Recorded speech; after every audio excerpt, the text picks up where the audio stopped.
అందరికీ నమస్కారం. ఇక్కడికి వచ్చిన మీడియా వాళ్ళకి, ఇక్కడికి వచ్చిన వాళ్ళందరికీ థ్యాంక్ యూ. స్పెషల్గా స్టేజ్ మీద ఉన్న పెద్దవాళ్ళందరికీ థ్యాంక్ యూ సో మచ్ అండి. అంటే నాకు ఊహ తెలిసి సినిమా చూడటం మొదలుపెట్టిన దగ్గర నుంచి హీరో అన్న పదానికి మీనింగ్ నాకు చిరంజీవి గారు అండి. హీరో అంటే చిరంజీవి గారు అంతే. నాకు చిన్నప్పటి నుంచి నేను చూసింది, నాకు అంటే అలా పెరిగాను. ఆయన అంటే ఒక విపరీతమైన అడ్మిరేషన్ అండి. అంటే అది అలా ఎలా ఎక్స్ప్రెస్ చేయాలో కూడా తెలియదు. ఎప్పుడన్నా నాతో పాటు ఆయన ఇంటికి ఏదైనా ఇన్వైట్ చేయడానికి దేనికైనా వెళ్తే ఆయన అలా చూస్తూ ఉంటానండి అంతే. ఆయన చేతులు, ఆయన కాళ్ళు, ఆయన బాడీ లాంగ్వేజ్ అలా చూస్తూ ఉండిపోతానండి. దేనికి వెళ్ళాం, ఏదో మాట్లాడటానికి వెళ్ళేదో పని మీద వెళ్ళాం, మొత్తం మర్చిపోతాను నేను. ఒక ట్రాన్స్లో ఉంటాను. ఆయన ఆరా అలాంటిది. అండ్ నాకు బాగా గుర్తుండి ఒక ఇన్సిడెంట్, నాకు అది ఒకసారి మీతో షేర్ చేసుకుందాం అనుకుంటున్నాను. ఇంద్రా సినిమాలో చిరంజీవి గారి వీణ స్టెప్ ఆబ్వియస్లీ అది అందరికి తెలిసింది. ఆ సినిమా రిలీజ్ అవ్వకముందే నాన్న వెళ్ళి ఆ సాంగ్ చూసి వచ్చారండి. చూసి వచ్చిన తర్వాత ఇంట్లో వర్షం పడుతుంటే నాన్న వెళ్ళి బయట డ్యాన్స్ చేస్తున్నారు.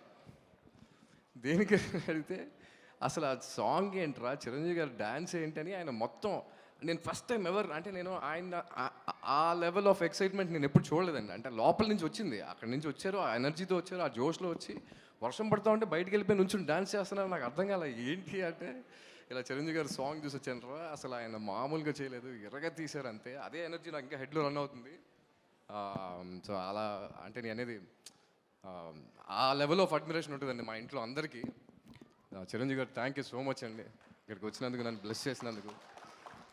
అండ్ అనిల్ రావిపూడి గారు కంగ్రాచులేషన్స్ అండి, congratulations for the huge success. అంటే ఒకప్పుడు ఈవి సత్యనారాయణ గారి సినిమాలు చూసి ఎంత ఎంజాయ్ చేసేవాళ్ళం, ఇవాళ అంటే మీరు చేసిన సినిమాలు అన్నీ చూసి మేము అంతే ఎంజాయ్ చేస్తున్నాం అండి. Thank you so much for making such kind of films and and Nag Ashwin గారు కల్కి లాంటి సినిమా చేసి అలాంటి హ్యూజ్ నెంబర్ ఆఫ్ సక్సెస్ ఇచ్చి ఆయన ఎంత గ్రౌండెడ్గా ఉంటారంటే, ఎంత సింపుల్గా ఉంటారంటే, ఐ థింక్ అందరూ అది చూసి నేర్చుకోవాలండి ఆయన దగ్గర నుంచి. Thank you for being so humble and so grounded అండి. అండ్ అందరికీ, ఇక్కడికి వచ్చిన వాళ్ళందరికీ, ఈ స్టేజ్ని గ్రేషియస్గా చేసిన వాళ్ళందరికీ థ్యాంక్ యూ సో మచ్. కొంచెం కంగారుగా ఉంది, చిరంజీవి గారు ఉన్నారంటే నాకు చిన్న షూర్ వస్తుంది. So yeah, thank you so much అండి. అండ్ సినిమా గురించి చెప్పాలంటే చిన్నపిల్లల దగ్గర నుంచి పెద్దోళ్ళ వరకు, స్పెషల్లీ తాతయ్యలు, అమ్మమ్మలు ఎవరున్నా సరే హ్యాపీగా వెళ్ళి సినిమాలో కూర్చుని రిలాక్స్డ్గా నవ్వుకుంటూ ఒక మంచి బ్యూటిఫుల్ ఎమోషన్ ఉంటుందండి. I think we all believe that we made a beautiful film. And అందరినీ తీసుకెళ్ళి హ్యాపీగా ఫ్యామిలీతో వెళ్ళి రిలాక్స్డ్గా కూర్చుని మంచి పాప్కార్న్ తింటూ సినిమాని బాగా ఎంజాయ్ చేస్తారని మనస్ఫూర్తిగా కోరుకుంటున్నానండి. Thank you so much. ఈ సినిమా February 14th రిలీజ్ అవుతుంది.